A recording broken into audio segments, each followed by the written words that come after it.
Welcome to Democracy Now!, democracynow.org, The War and Peace Report. I'm Amy Goodman. President Trump has ousted National Security Advisor John Bolton, one of the most hawkish members of his administration. Trump claims he fired Bolton, but Bolton says he first offered to resign. Bolton was a fierce critic of diplomacy within the White House. He opposed negotiations with North Korea, Iran, as well as the Taliban in Afghanistan. Bolton strongly backed Trump's decision to pull out of the Iran nuclear deal and openly called for bombing Iran. Bolton was also a key supporter of the attempted U.S.-backed coup in Venezuela and an advocate of regime change in Cuba and Nicaragua.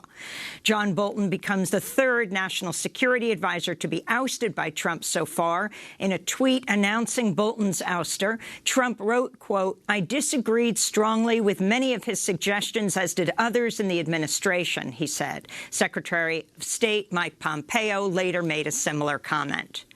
There were many times Ambassador Bolton and I disagreed, that's to be sure, but that's true for lots of people with whom I interact. On Capitol Hill, reaction to John Bolton's ouster was mixed. Republican Senator Rand Paul said, quote, "The threat of war worldwide goes down exponentially with John Bolton out of the White House." Meanwhile, Republican Senator Mitt Romney called the news, quote, "an extraordinary loss for our nation and the White House." Israeli Prime Minister Benjamin Netanyahu has vowed to annex nearly a third of the occupied West Bank if he wins next week's snap election.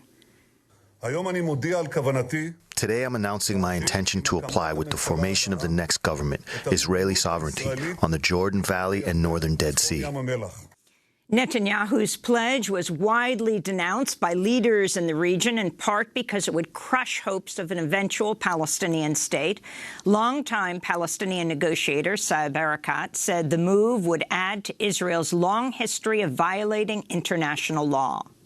What Prime Minister Netanyahu said tonight about asking his people for a mandate to allow that will enable him to annex the Jordan Valley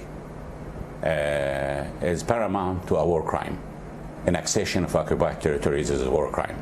Scotland's highest court has declared British Prime Minister Boris Johnson's decision to suspend Parliament for 5 weeks to be unlawful, quote, because it had the purpose of stymieing Parliament, unquote. But it remains unclear what impact the ruling will have. Critics of the Prime Minister have accused him of suspending Parliament to limit the ability of lawmakers to pass a plan ahead of October 31st, when Britain is scheduled to leave the European Union. Fallout from the nuclear disaster at the Fukushima nuclear plant in Japan continues 8 years after the triple meltdown. On Tuesday, Japan's environment minister revealed the plant's operators may have to begin dumping radioactive water from the plant into the Pacific Ocean beginning in 2022 because the plant is running out of room to store it. The plant's tanks currently store 1 million tons of contaminated water. In North Carolina, 2 Republican candidates backed by President Trump won special elections on Tuesday for open congressional seats. Conservative state Senator Dan Bishop narrowly beat Democrat Dan McCready in a special election held after the results of November's election were thrown out due to Republican election fraud. At a victory celebration Tuesday, Bishop repeatedly praised President Trump. We're not tired of winning. We're just getting started winning because we're seeing the successful results of President Trump's agenda. In another North Carolina special election, Republican Dr. Greg Murphy was elected to fill the seat of Republican Congressmember Walter Jones, who died in February. In voting news, a new study by the Leadership Council on Civil and Human Rights has found nearly 1,700 polling places have been closed since the Supreme Court gutted the Voting Rights Act in 2013. The study focused on southern states and other areas impacted by the court's decision. On Tuesday, the head of the Leadership Conference, Vanita Gupta, testified before Congress.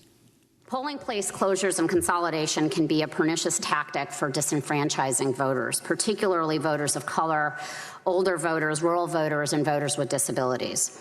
And since the Shelby decision, jurisdictions are closing polling places at an alarming speed.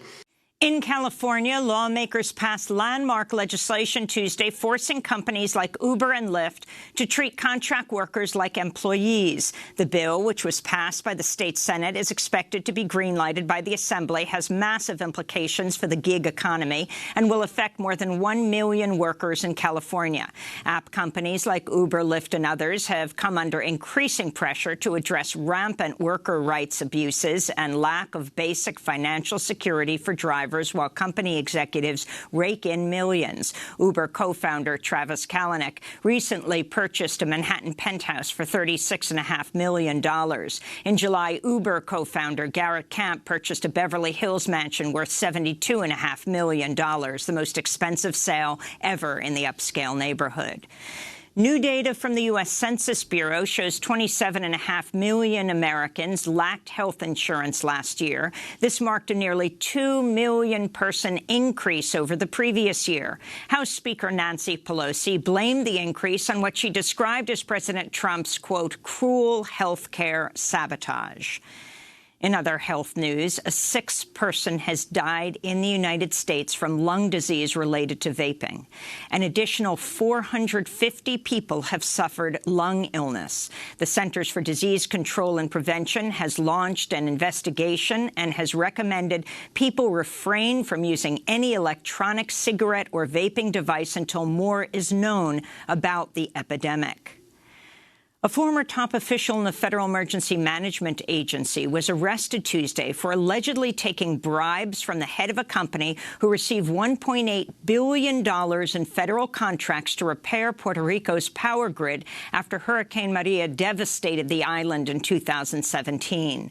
Former Deputy FEMA Administrator Asha Tribble reportedly accepted lavish gifts from the company head, former Cobra Acquisitions President Donald Keith Ellison, including first-class plane tickets and hotel rooms, a helicopter ride over Puerto Rico, a New York City apartment, and access to one of Ellison's credit cards. Ellison and a former FEMA employee who went on to work at Cobra were also arrested. The U.S. Attorney for Puerto Rico, Rosa Emilia Rodriguez Velez, said, quote, they took advantage of one of the most vulnerable moments in the history of Puerto Rico to enrich themselves.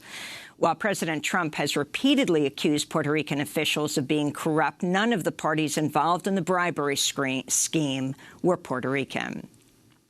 The comedian Hassan Minhaj testified before the House Financial Services Committee Tuesday. He urged lawmakers to tackle the $1.5 trillion student debt crisis. Now, look, we know the deck is stacked against student borrowers in ways that it wasn't 10 or even 15 years ago. And they deserve some basic protections. Americans should not have to go bankrupt pursuing higher education, and they should never be preyed upon by under-regulated loan servicing companies. So members of this committee, we know the government is capable of stepping in during a financial crisis. So really all I'm asking today is, why can't we treat our student borrowers the way we treat our banks? Because 44 million Americans, that is too big to fail. The pioneering photographer Robert Frank has died at the age of 94. He was best known for The Americans, a groundbreaking collection of black and white photographs that captured life in the United States in the 1950s, displaying raw images of racism, poverty, and inequality. Frank once told the New York Times, quote, my mother asked me, why do you always take pictures of poor people? It wasn't true, but my sympathies were with people who struggled. There was also my mistrust of people who made the rules, he said. And today marks the 18th anniversary of the attacks on the World Trade Center and Pentagon. On September 11th, 2001, just under 3,000 people died. Hundreds more have died from 9/11-related illnesses over the past 18 years. Memorials are being held across the country today. And those are some of the headlines. This is Democracy Now!, democracynow.org, The War and Peace Report. I'm Amy Goodman.